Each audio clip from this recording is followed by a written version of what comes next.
6 है हमारा, ठीक है, एनसीईआरटी। इसमें चैप्टर का नेम हमारा नए प्रश्न और नए विचार, ठीक है। चैप्टर नेम क्या हमारा है?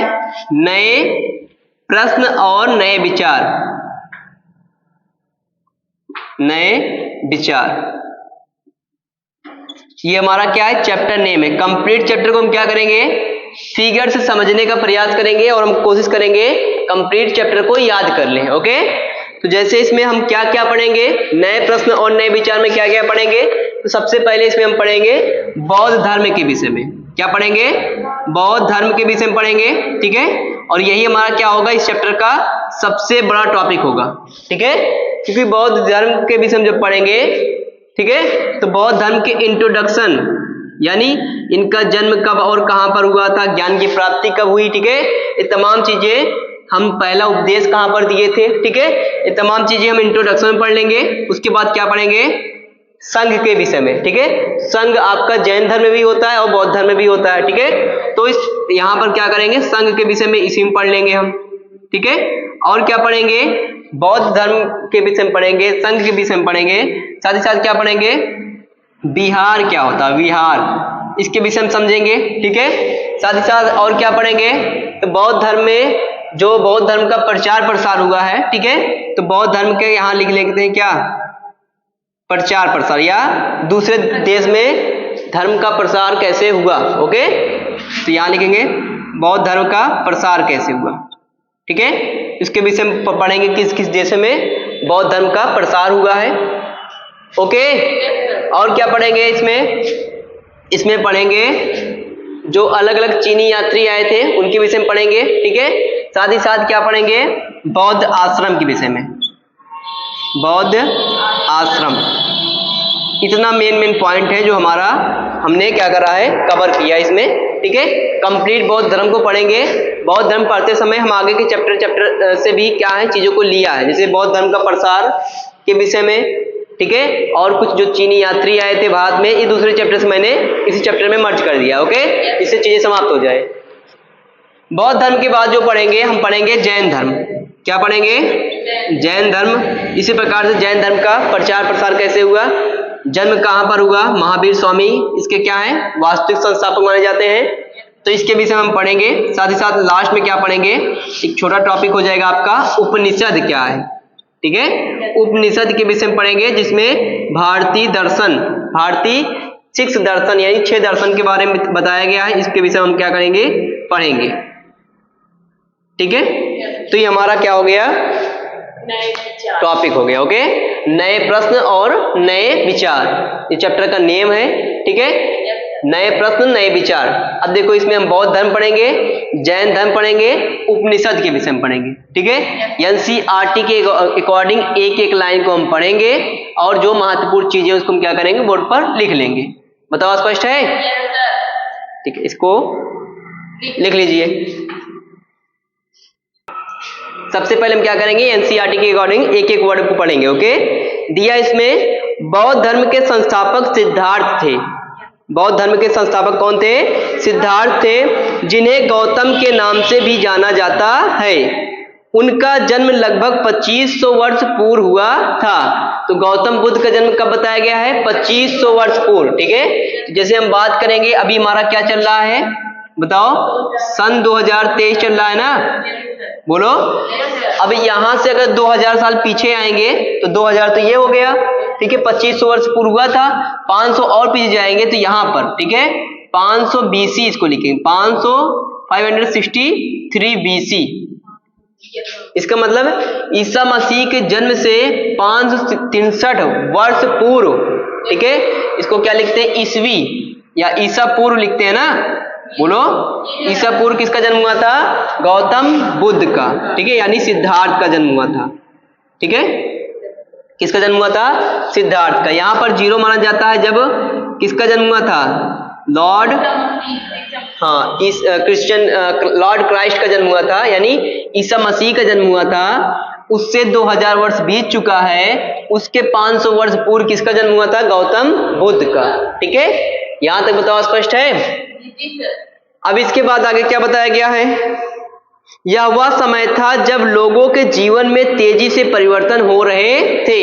यानी 2500 वर्ष पूर्व लोगों के जीवन में तेजी से परिवर्तन हो रहे थे, ऐसा बताया गया। ओके, आगे क्या बोला गया है? क्योंकि महाजनपदों के राजा, ठीक है, परिवर्तन हो रहा था, जैसा कि तुमने अध्याय 5 में यानी पिछले अध्याय में आपने पढ़ा है। महाजनपदों के कुछ राजा इस समय बहुत शक्तिशाली हो गए थे। हजारों सालों के बाद फिर से नए नगर उभर रहे थे, है ना। आप पहला चैप्टर जब पढ़े थे तभी आप ये चीजों को पढ़ लिए थे कि आज से 2500 वर्ष पूर्व, ठीक है, नए नगरों का विकास हुआ था ना। सबसे पहले नए नगर का विकास कब हुआ था? 4700 वर्ष पूर्व हुआ था। बोलो, 4700 वर्ष पूर्व नए नगर का विकास कहां पर हुआ था? सिंधु घाटी सभ्यता में। बोलो, हुआ था कि नहीं? तो सिंधु घाटी सभ्यता क्या थी? नगरीय सभ्यता थी। बोलो, सभ्यता।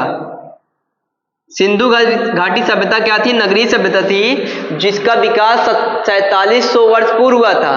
फिर आपने उसके बाद पढ़ा था कि 2500 वर्ष पूर्व, ठीक है, गंगा एवं सोन नदी के आसपास नए नगर का विकास हुआ था। तो यहां पर 2500 वर्ष पूर्व कहां पर? 2500 वर्ष पूर्व नए नगर का विकास कहां पर हुआ था? गंगा और सोन नदी के आसपास, ठीक है। जहां पर एक शक्तिशाली क्षेत्र के विषय हमने पढ़ा था, उसका क्या नाम था? मगध। तो यानी फिर से नगरों का क्या हो रहा है? विकास हो रहा है, ठीक है। वैदिक जो एज था, वैदिक जो युग था, वो कौन सी अवस्था थी? वो ग्रामीण सभ्यता थी, ठीक है। सिंधु घाटी सभ्यता क्या थी? नगरीय सभ्यता थी, ठीक है। उसके बाद क्या आया? 3500 वर्ष पूर्व ऋग्वैदिक काल आया था। 3500 वर्ष पूर्व क्या आया था? बीच में ऋग्वैदिक काल, जो क्या था? ग्रामीण सभ्यता था। ओके, ऋग्वैदिक काल ये क्या था? ग्रामीण सभ्यता थी। यहाँ पर कौन सी सभ्यता थी? ग्रामीण। यहाँ पर कौन सभ्यता है? शहरी, नगरी। ओके, यहाँ पर कौन सभ्यता है? शहरी। और यहाँ पर भी क्या कौन सभ्यता है? शहरी, ठीक है। अब फिर से लोगों को देखो, ग्रामीण से क्या किस तरफ जा रहे हैं?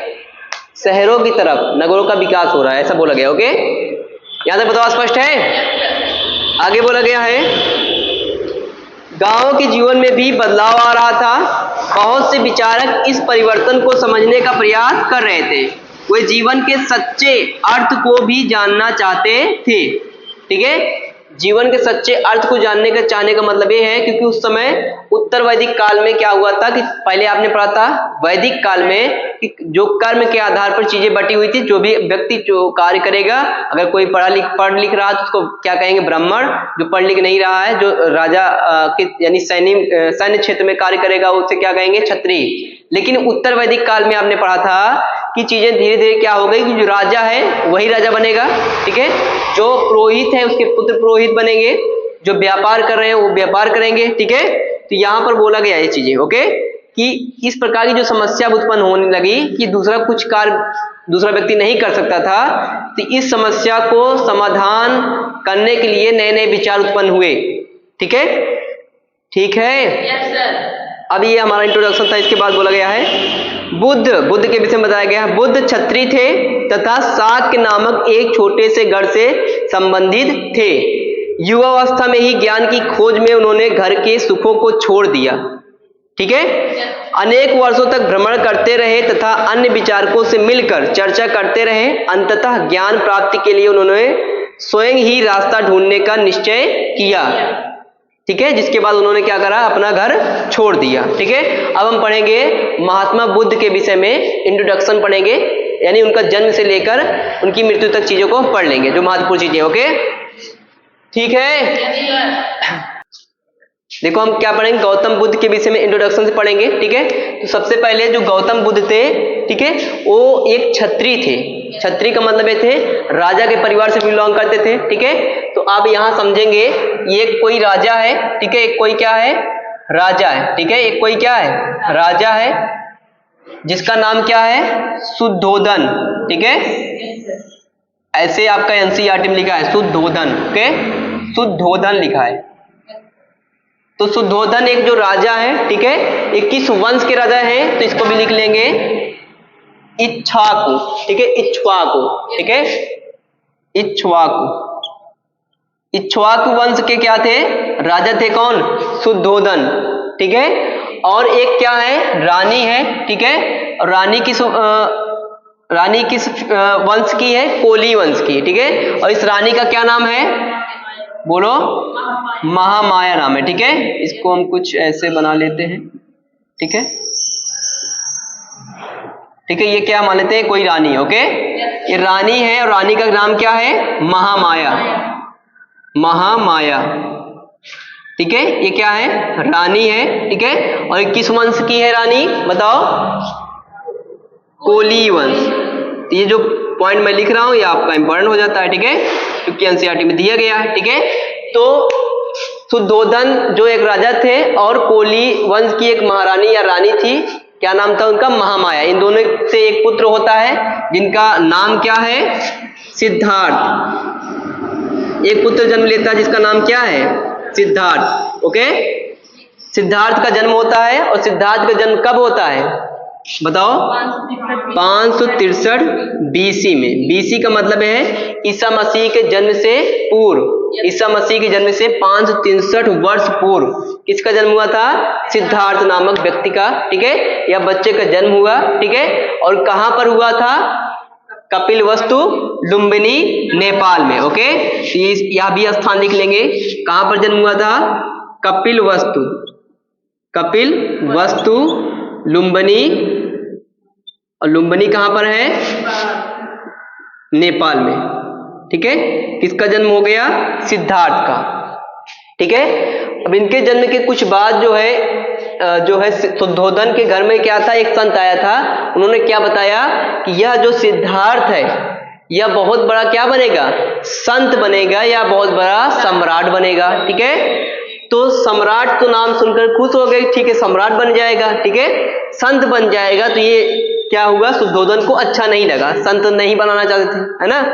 तो शुद्धोधन ने क्या किया कि बहुत ही कम एज में इसको वो सारी सुविधाएं दी। ठीक है। और एक मतलब कि एक महल के अंतर्गत इनको रखा गया। किसको? सिद्धार्थ को। ठीक है।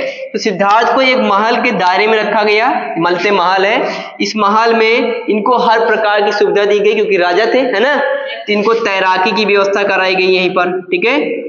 यहीं पर आपको क्या कराया गया? एक मतलब तलवारबाजी भी सिखाई गई या इस प्रकार की व्यवस्था यहाँ पर थी। ठीक है। तलवारबाजी। ठीक है। इसके अलावा इनको यहाँ पर और क्या सिखाया गया? अनेक प्रकार के खेल जैसे कुश्ती, है ना। अलग अलग प्रकार के खेलों को भी यहाँ पर शामिल किया गया। ठीक है। यहाँ पर अनेक महिलाओं या गर्ल्स को रखा गया। ठीक है। लड़कियों द्वारा इनका मनोरंजन के लिए। ठीक है। लड़कियों द्वारा मनोरंजन। ठीक है। एनसीईआरटी के पॉइंट है। ठीक है। मनोरंजन जिससे इनका मन क्या हो? किस पर लगा हो? संत की तरफ ना जाए, यानी ईश्वरी क्षेत्र में इनका दिमाग ना जाए। ये क्या करें? जो सामाजिक सांस्कृतिक या सामाजिक जो चीजें हैं उनसे जुड़े रहें। ठीक है।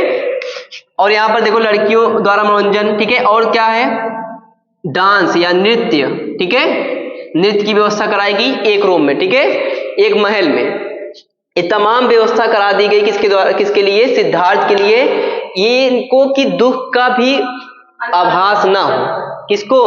सिद्धार्थ को। जब दुख का आभास नहीं होगा तो संत जैसी चीजों से दूर रहेंगे, है ना।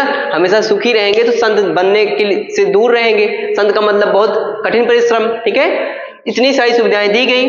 ठीक है। और 16 वर्ष की आयु में इनकी शादी भी कर दी गई। ठीक है। कितनी वर्ष की आयु में? 16 वर्ष की आयु में। तो यहाँ पर लिख लेते हैं 16 वर्ष की आयु में इनकी क्या कर दी गई? शादी कर दी गई। किसकी? सिद्धार्थ की। किसके साथ? बोलो। यशोधरा। ओके। यशोधरा के साथ किसकी शादी कर दी गई? सिद्धार्थ की। ठीक है। और सिद्धार्थ उस समय कितनी एज की थे? 16 वर्ष के। ठीक है। 16 वर्ष की आयु में इनकी शादी कर दी गई और इनका एक क्या होगा? बच्चा भी जन्म लिया जिसका नाम क्या था? इनके पुत्र का नाम था राहुल। क्या नाम था? राहुल। बताओ यहां तक स्पष्ट है? इसके बाद जो है एक बार जो है सिद्धार्थ, ठीक है, क्योंकि राजकुमार थे तो जब बड़े हो जाते हैं और तो एक बार क्या करते हैं अपने सारथी के साथ। सारथी मतलब कौन? जो घोड़ा चलाता है, जिसका नाम क्या है? चन्ना। ठीक है। उसके साथ क्या कहाँ जाते हैं? तो उसके साथ निकलते हैं बाहर, ठीक है, कपिल वस्तु के गलियों में निकलते हैं भ्रमण के लिए। ओके, तो जो है सिद्धार्थ जब बाहर निकलते हैं तो वहां पर 4 ऐसे दृश्य देखते हैं जिसके बाद उनका संपूर्ण जीवन परिवर्तन हो जाता है। ठीक है, उन 4 दृश्यों को पढ़ेंगे और समझेंगे। बताओ यहां तक स्पष्ट है? एक बार समझ लो। सिद्धार्थ के पिता क्या नाम था? शुद्धोधन। सिद्धार्थ की माता क्या नाम था? महामाया। किस वंश की थी? सिद्धार्थ के पिता या सिद्धार्थ किस वंश के थे? इक्ष्वाक। ओके, सिद्धार्थ और सिद्धार्थ के पिता किस गढ़ से संबंधित थे? शाक के गढ़। कौन से गढ़? शाक के गढ़। ओके, शाक के गढ़ से संबंधित थे या शाक के गणतंत्र से संबंधित थे कौन? इनके पिता। ओके, और उससे ये भी सिद्धार्थ भी संबंधित थे। बोलो स्पष्ट है? उसके बाद इनका जन्म कब होता है? 563 बीसी में होता है। कहां पर होता है सिद्धार्थ का जन्म?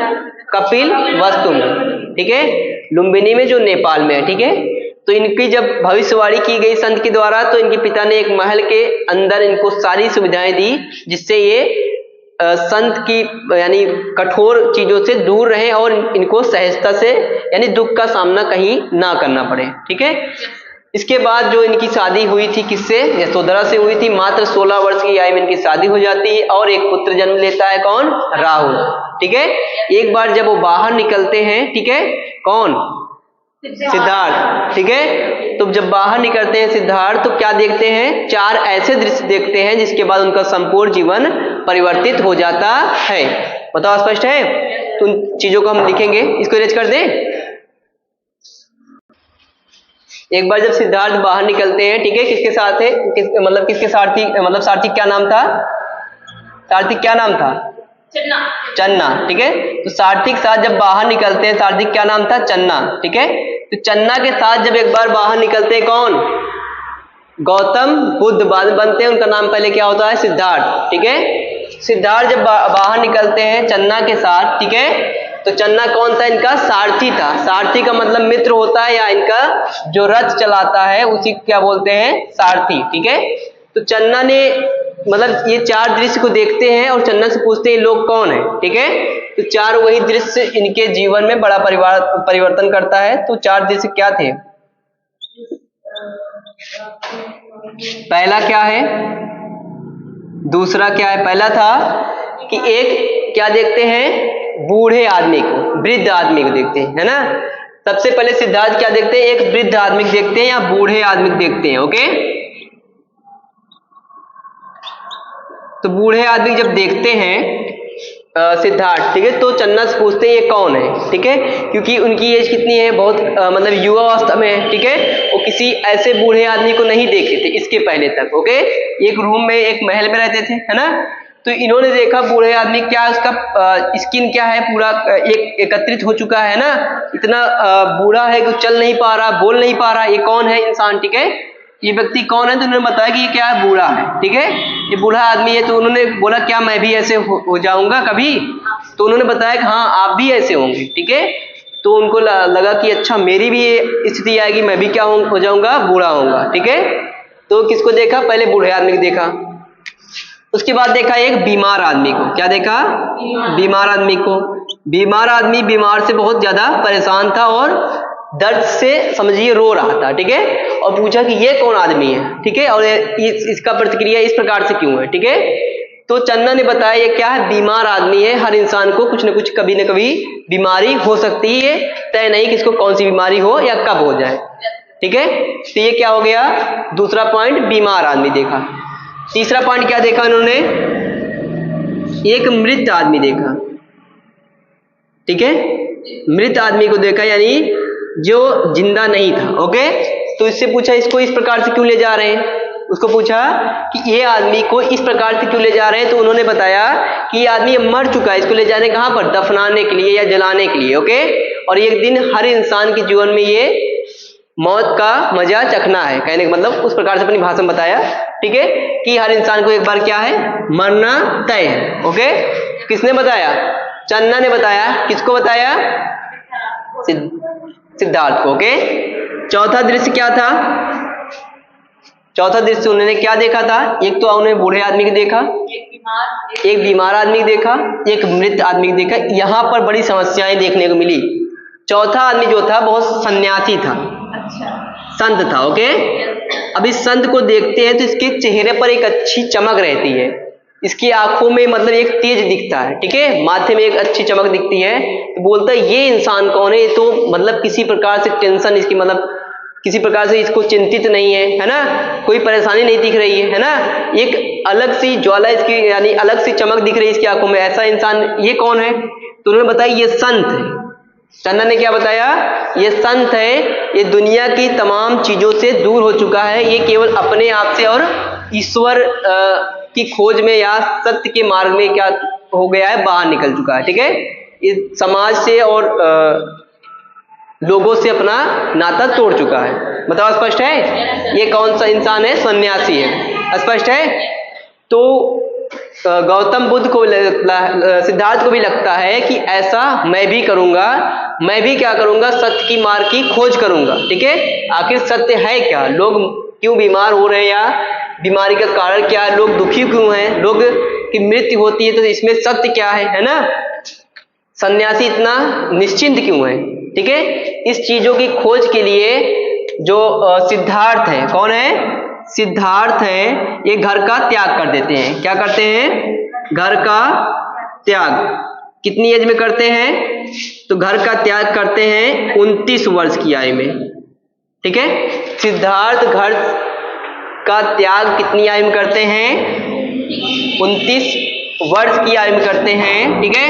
उस समय यानी घर के त्याग करने को क्या कहा गया?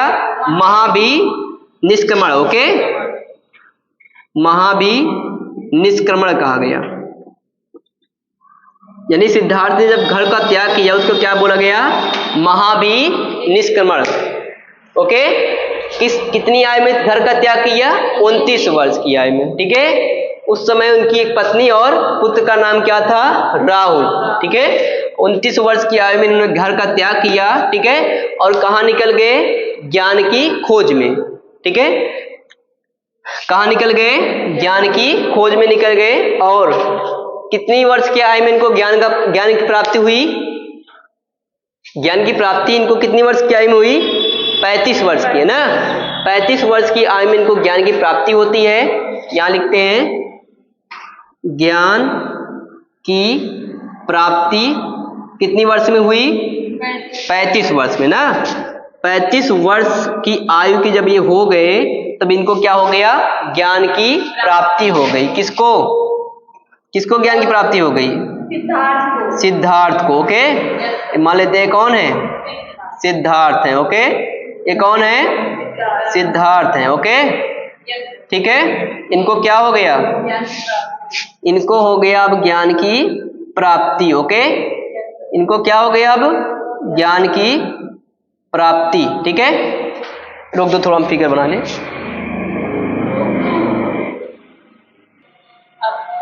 पैंतीस वर्ष, देखो 29 वर्ष की आयु में क्या करते हैं? घर का त्याग करते हैं। ओके, और घर का त्याग करते हैं तो इसको क्या बोला गया? महाभिनिष्क्रमण। ओके, और इनको ज्ञान की प्राप्ति कब होती है? 35 वर्ष की आयु में, ठीक है। यानी सिद्धार्थ को ज्ञान की प्राप्ति हो जाती है। अब ये कौन हो गए? गौतम बुद्ध, ठीक है। ये कौन हो गए? गौतम बुद्ध हो गए। बताओ स्पष्ट है? अब ये इनको ज्ञान की प्राप्ति कहां पर हुई थी? तो बताइए कहां पर हुई थी ज्ञान की प्राप्ति? इनको ज्ञान की प्राप्ति हुई थी बोध गया। कहां पर? बोध गया में, जो कहां पर है? बिहार में। ओके, बोध गया में क्या होगा? इनको ज्ञान की प्राप्ति हुई, ठीक है। और कहां पर ज्ञान की प्राप्ति हुई? तो ये एक वृक्ष था, एक वृक्ष था। वृक्ष का नाम क्या है? पीपल का पेड़ था ना। इस पीपल के पेड़ के नीचे या साइड में, ठीक है, यानी पीपल के वृक्ष के पास क्या हुआ? इनका ज्ञान की प्राप्ति हुई। बताओ स्पष्ट है? ये कौन सा वृक्ष है? पीपल का वृक्ष। ओके, किस प्रकार का वृक्ष है? पीपल के वृक्ष के पास इनको क्या हुआ? ज्ञान की प्राप्ति हुई। और एक नदी यहां से बह रही थी, उस नदी का क्या नाम है? तो निरंजना नदी के पास इनको क्या हुआ? ज्ञान की प्राप्ति हुई। इसको भी हम क्या करेंगे? याद करके रखेंगे। देखो दिख रहा है, निरंजना नदी दिख रही है। निरंजना वर्ड दिख रहा है? चलिए, इसमें क्या महत्वपूर्ण पॉइंट है, एक तो 35 वर्ष की आयु में इनको ज्ञान की प्राप्ति हुई, कहां पर हुई, तो बोध गया में हुई, ठीक है, दूसरा पॉइंट हो गया। तीसरा पॉइंट क्या है, ये जहां पर इनको ज्ञान की प्राप्ति हुई वहां पर एक वृक्ष था, वृक्ष का नाम क्या है, पीपल का वृक्ष था, ठीक है, और वहां पर एक नदी भी बह रही थी, जो नदी का क्या नाम है, निरंजना रिवर, ओके। तो निरंजना नदी के आसपास इनको क्या हुआ, ज्ञान की प्राप्ति हुई, और इस सिद्धार्थ से क्या बन गए, गौतम बुद्ध। बताओ यहां तक स्पष्ट है? यहां तक लिख लीजिए। और इनको ज्ञान जब प्राप्त हो गया, अब ज्ञान क्या करेंगे, प्रवचन देंगे ना। अब ज्ञान प्राप्त होने के बाद इन्होंने क्या किया, इन्होंने पहला अपना उपदेश कहां पर दिया, सारनाथ में। जो भी महत्वपूर्ण चीजें उसी को मैं लिखा रहा हूं, ठीक है। तो इन्होंने पहला उपदेश कहां पर दिया, सारनाथ में दिया। यहां पर दिख रहा होगा, बोलो, पहला उपदेश कहां पर दिया, सारनाथ में दिया, ठीक है। और उपदेश देने को क्या बोलते हैं, प्रथम धर्म चक्र प्रवर्तन, ओके, ठीक है। रोक दो इसको। तो बताइए, किस वृक्ष के पास जो है गौतम बुद्ध को ज्ञान की प्राप्ति हुई, पीपल के वृक्ष के पास, ठीक है ना। किस नदी के पास जो है गौतम बुद्ध को ज्ञान की प्राप्ति हुई, निरंजना नदी, ओके। जब गौतम बुद्ध को ज्ञान की प्राप्ति हुई उस समय गौतम बुद्ध की आयु कितनी थी, 35 वर्ष। गौतम बुद्ध को किस क्षेत्र में ज्ञान की प्राप्ति हुई, तो बोध गया, बिहार में। चारों पॉइंट क्लियर है? इसके अलावा घर का त्याग जब किए थे गौतम बुद्ध ने, उस समय गौतम बुद्ध की आयु कितनी थी, 29 वर्ष। और इस घर के त्याग करने को क्या बोला जाता है, महाभिनिष्क्रमण, ओके। इसके अलावा ये जो घर का त्याग किया, ये कब किया, जब उन्होंने 4 दृश्य देखा। 4 दृश्य कौन सा देखा, बूढ़े आदमी को, बीमार आदमी को, मृत आदमी को और एक सन्यासी को देखा, ओके। और ये चीजें या इनके विषय में किसने जानकारी दी या किसने इस तरह इन पे पॉइंट बताया, तो चन्ना ने। चन्ना कौन था, इनका सारथी था। सारथी मतलब जो इनका रथ चला रहा था। बताओ यहां तक स्पष्ट है, यहां तक क्लियर है? ज्ञान की प्राप्ति के बाद इन्होंने प्रथम उपदेश दिया, ओके। प्रथम उपदेश दिया, कहां पर दिया, सारनाथ में दिया। प्रथम उपदेश जो सारनाथ में दिया, ठीक है, इसको क्या कहते हैं, देखो ये दिख रहा है आपको, क्लियर दिख रहा है, बोलो। प्रथम उपदेश कहां पर दिया, सारनाथ में, ओके। और इसको क्या कहा जाता है, धर्म चक्र और प्रवर्तन, ओके। जहां पर प्रथम उपदेश दिया वहीं पर अशोक ने क्या बनाया, बोलो, अशोक ने क्या बनाया, वहां पर एक स्तूप बनवाया, ओके।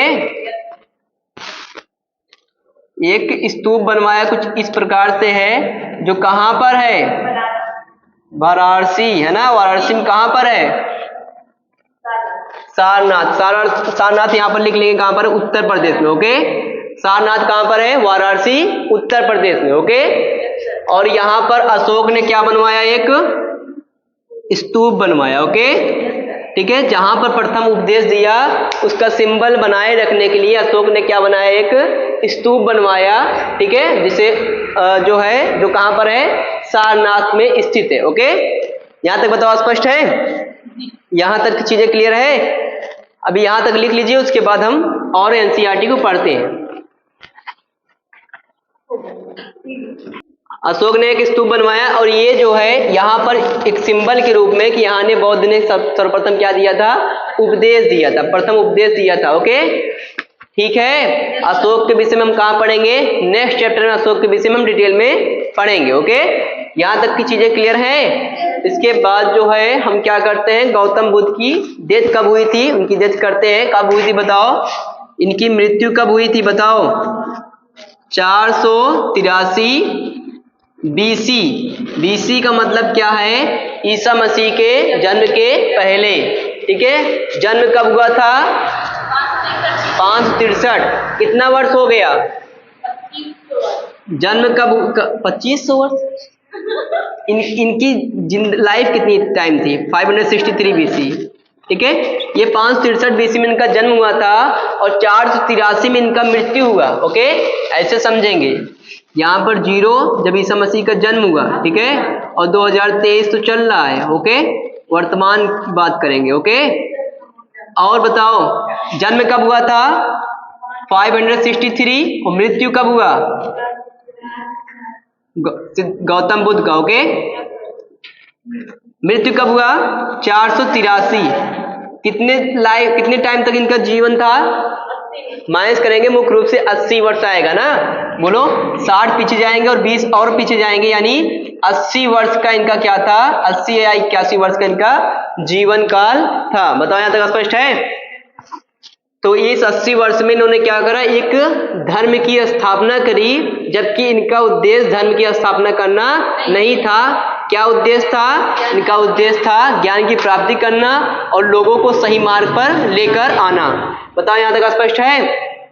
बताइए यहां तक क्लियर है? अभी एनसीईआरटी का अगला पॉइंट पढ़ते हैं और चीजों को हम लिखते हैं, ओके। इसको आपने लिख लिया है, हम पढ़ते हैं आगे। बुद्ध ने शिक्षा दी कि यह जीवन कष्टों और दुखों से भरा हुआ है और ऐसा हमारी इच्छाओं और लालसाओं जो हमेशा पूरी नहीं हो सकती के कारण होता है। बुद्ध ने क्या कहा? हमारा जीवन कष्टों और किससे भरा हुआ है? दुखों से भरा हुआ है। ऐसा इसलिए क्योंकि हमारी जो इच्छाएं हैं और लालसाएं हैं जो हमेशा पूरी नहीं हो सकती, ठीक है। इसका कारण बताया है। आगे क्या बताया है? कभी कभी हम जो चाहते हैं वह प्राप्त कर लेने के बाद भी संतुष्ट नहीं होते हैं। इसमें बताया गया है कभी कभी हम जो चाहते हैं उसको प्राप्त कर लेने के बाद भी संतुष्ट नहीं होते हैं, क्योंकि लालसा क्या होगी? और वृद्धि होगी, है ना, संतुष्ट नहीं होते हैं। बुद्ध ने इस लिप्सा को तन्हा या तृष्णा कहा है, ठीक है। बुद्ध ने, अभी आगे पॉइंट निकाल देंगे, बुद्ध ने इस इच्छा को, इस लालसा को क्या बोला? लिप्सा बोला या तन्हा, ओके, कहा है। बुद्ध ने शिक्षा दी कि आत्म संयम अपनाकर, बुद्ध ने शिक्षा क्या दी? आत्म संयम अपनाकर हम ऐसी लालसा से मुक्ति पा सकते हैं। बुद्ध ने क्या शिक्षा दी? आत्म संयम अपनाकर हम क्या कर सकते हैं? ऐसी लालसाओं से मुक्ति पा सकते हैं। आगे बोला गया है, उन्होंने लोगों को दयालु होने तथा मनुष्य के साथ साथ जानवरों के जीवन का भी आदर करने की शिक्षा दी। यानी मनुष्य के जीवन का तो सम्मान आप करिए, साथ ही साथ किसका सम्मान करिए? जानवरों का भी सम्मान करिए, ओके। आगे बताया उन्होंने, वे मानते थे कि हमारे कर्मों के परिणाम चाहे वे अच्छे हों या बुरे हों, हमारे वर्तमान जीवन के साथ साथ बाद के जीवन को भी प्रभावित करता है। हमारा कर्म अगर अच्छा होगा तो हमारा जीवन इससे प्रभावित होगा। हमारे जीवन के साथ साथ बाद के जीवन, यानी मृत्यु के बाद की बात करी है, बाद के जीवन भी क्या होगा? इससे प्रभावित होगा। किसने कहा? गौतम बुद्ध ने कहा। बताओ यहां तक स्पष्ट है? आगे फिर से क्या बोला इन्होंने? महात्मा बुद्ध ने बताया, बुद्ध ने अपनी शिक्षा सामान्य लोगों को प्राकृतिक भाषा में दी। बुद्ध ने जो शिक्षा दी, अपना उपदेश दिया, किस भाषा में दिया? तो हम इसको लिख लेंगे, किस भाषा में दिया?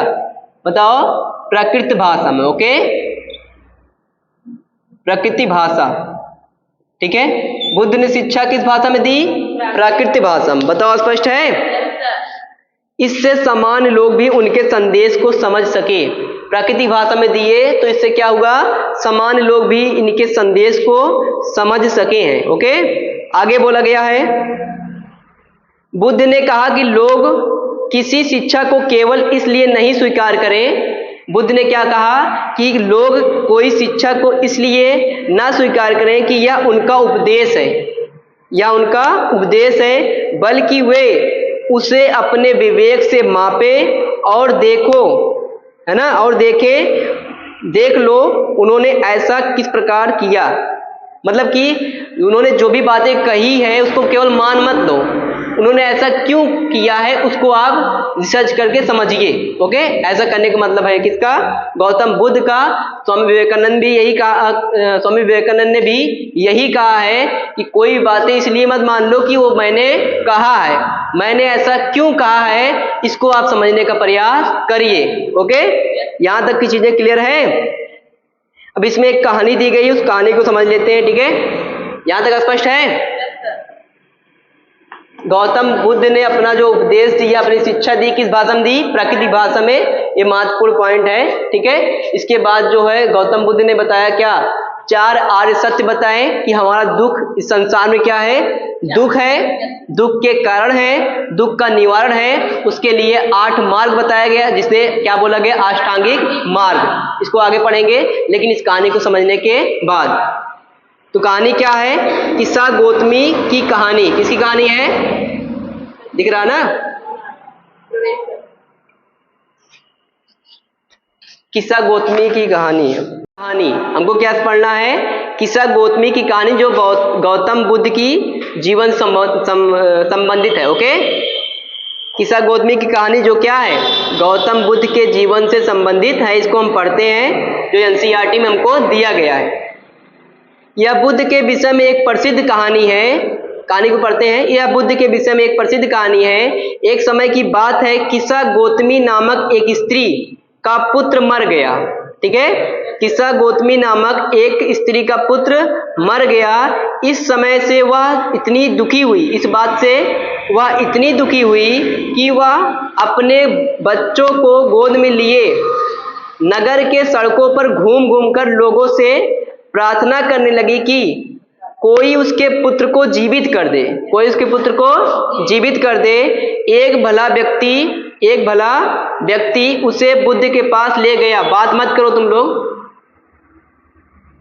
क्लास डिस्टर्ब कर रहे हो तुम लोग। एक भला व्यक्ति उसे बुद्ध के पास ले गया। बुद्ध ने कहा, मुझे एक मुट्ठी सरसों के बीज लाकर दो, मैं तुम्हारे पुत्र को जीवित कर दूंगा। ओके, बुद्ध ने क्या कहा? एक सरसों क्या लाना है? एक मुट्ठी सरसों लाना है, और वो सरसों लाकर हमको दो, मैं क्या करूंगा? आपके पुत्र को जीवित कर दूंगा। किस्सा गौतमी बहुत प्रसन्न हुई, पर जैसे ही वह बीज लाने के लिए जाने लगी, तभी बुद्ध ने उसे रोका और कहा, ये बीज एक ऐसे घर से मांग कर लाओ जहां किसी की मृत्यु न हुई हो। ठीक है, आगे बोला, किस्सा गौतमी एक दरवाजे से दूसरे दरवाजे गई, लेकिन वह जहां भी गई उसने पाया कि हर घर में किसी न किसी के पिता, माता, भाई, पति, पत्नी, बच्चे, चाचा, चाची, दादा, दादी की मृत्यु हुई थी। स्पष्ट है? यानी कोई भी ऐसा घर नहीं मिला जहां पर कोई किसी व्यक्ति की मृत्यु नहीं हुई हो। या इससे महात्मा गांधी इससे गौतम बुद्ध यह शिक्षा देना चाहते थे कि हर व्यक्ति जो यहाँ पर जन्म लिया है उसकी मृत्यु निश्चित है। स्पष्ट है? चलिए रोक दो। अब देखो, इतना पढ़ने के बाद जो है गौतम बुद्ध ने मुख्य रूप से जो बताया है, उन्होंने 4 आर्य सत्य बताए हैं। गौतम बुद्ध ने क्या बताया है? 4 आर्य सत्य बताए हैं। तो पहला यहाँ पर लिखेंगे, गौतम बुद्ध ने कितने आर्य सत्य बताए हैं? तो 4 आर्य सत्य बताए। तो 4 आर्य सत्य क्या है? तो पहला है, इसमें गौतम बुद्ध ने बताया इस धरती पर क्या है? दुख है। इस धरती पर क्या है? दुख है, या संसार में क्या है? दुख है। संसार में दुख है। ओके, संसार में क्या है? दुख है। ये पहला सत्य बताया किसने? गौतम बुद्ध ने। पूरे संसार में दुख है। ठीक है, उसके बाद बताया गौतम बुद्ध ने दूसरा पॉइंट, इस दुख का, ठीक है, दुख का क्या है? कारण भी है। दुख का क्या है? कारण भी है। ठीक है, अगर संसार में दुख है तो दुख का क्या है? कारण है। ओके, दुख का कारण। तीसरा पॉइंट क्या बताया इन्होंने बताया अगर दुख का कारण है तो उसका निवारण भी है। ठीक है, तीसरा पॉइंट गौतम बुद्ध ने बताया दुख का निवारण भी है। दुख का क्या है? निवारण भी है। ठीक है, और चौथा पॉइंट क्या बताया? उस निवारण के लिए 8 मार्ग बताए, जिसे अष्टांगिक मार्ग कहा गया। ओके, तो इन्हें चौथा पॉइंट क्या करा? इस दुख को दूर करने के लिए 8 मार्ग बताए। ठीक है, जिसे क्या कहा गया? अष्टांगिक मार्ग। अष्टांगिक मार्ग कहा गया। बताओ, स्पष्ट है? इसे एक और नाम से जानते हैं, मध्यम मार्ग। मध्यम मार्ग, ठीक है। मध्यम मार्ग मतलब कि ना तो बहुत ज्यादा प्रताड़ना वाली हो कि इतना आप कठिन परिश्रम करो तभी मोक्ष मिलेगी, है ना ही इतना आसान हो कि हर व्यक्ति उसको मतलब निर्लज्जता से कर सके, है ना। यानी इसमें सही आचरण की बात करी गई, ठीक है, सही व्यवहार की बात करी गई। अष्टांगिक मार्ग हम समझेंगे। इतना बताओ, यहाँ तक स्पष्ट है? यहाँ तक कोई समस्या बताओ? 4 8 सत्य में क्या बताया? एक तो दुख है, ठीक है, दूसरा दुख का कारण है, तीसरा, ठीक है, और चौथा हाँ निवारण के लिए मार्ग बताया, ठीक है।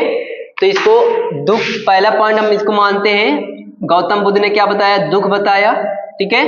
दुख का कारण जो है उसको बोला जाता है समुदय। क्या बोला जाता है? समुदय। इसको लिख लेंगे, दुख का कारण है यानी उसे क्या कहते हैं? समुदय कहते हैं, ठीक है। दुख का निवारण भी है, ठीक है, दुख का क्या है? निवारण भी है, तो निवारण को निवारण ही कहा गया, ठीक है। निवारण का मतलब दूर करना, है ना, उपाय कि सुझाव, ठीक है। और उसके लिए 8 मार्ग बताए। कितने मार्ग बताए? 8 मार्ग, ठीक है। इस दुख को दूर करने के लिए 8 मार्ग बताए गौतम बुद्ध ने।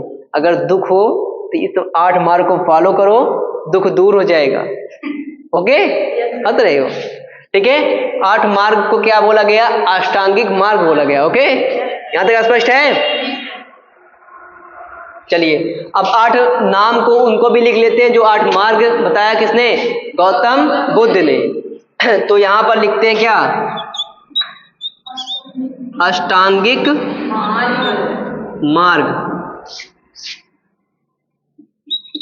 अष्टांगिक मार्ग। कोई दिक्कत है? अष्टांगिक मार्ग अगर हम बात करेंगे तो अष्टांगिक मार्ग में क्या बताया बताओ? ए बी 8 मार्ग बताया ना। पहला मार्ग, पहला पॉइंट बताया सम्यक दृष्टि। सम्यक दृष्टि इसका मतलब सही चीजें देखो, सत्य देखो, ठीक है। तो पहला इसने बताया सम्यक दृष्टि। जो संसार में दुख है उसको दूर करने के लिए पहला क्या करा बताया? सम्यक दृष्टि, यानी सही चीजों का आचरण, सही चीज देखो, है ना, सत्य देखो। सही चीज देखने मतलब सत्य देखो, ठीक है। दूसरा बताया इन्होंने सम्यक संकल्प। देखो इसको हम एक कहानी से पढ़ लेंगे, याद हो जाएगा। सम्यक दृष्टि मतलब जैसे मान लीजिए हम मोबाइल चलाते हैं, ओके, तो हम मोबाइल चलाते हैं, हम उसमें हमको क्या देखना है? सम्यक दृष्टि, सही चीजें देखनी है। सही चीजें यानी ज्ञान की चीजें जो हो, है ना, सम्यक दृष्टि हो गया, ठीक है। अब सही चीजें मैं देखने चला तो उसमें एक मतलब स्वामी विवेकानंद का मतलब कोई जीवन परिचय आ गया, ठीक है। तो स्वामी विवेकानंद को जब हम जीवन को पढ़ा तो इतना मतलब कठिन परिश्रम करके इतना बेहतरीन उन्होंने क्या करा? भाषण दिया। कहाँ पर? शिकागो में, विश्व धर्म सम्मेलन में, जिनका भाषण सबसे ज्यादा फेमस हुआ था, है ना। तो यानी सम्यक संकल्प फिर हमने क्या करा? लिया। हम भी क्या करेंगे? सम्यक संकल्प मतलब सही संकल्प लेंगे, है ना। इन्होंने क्या करा? सम्यक दृष्टि मतलब सही चीज हम देखे, ठीक है। अब सही चीजों को क्या करेंगे? हम संकल्प लेंगे, ओके। उसके बाद क्या करेंगे?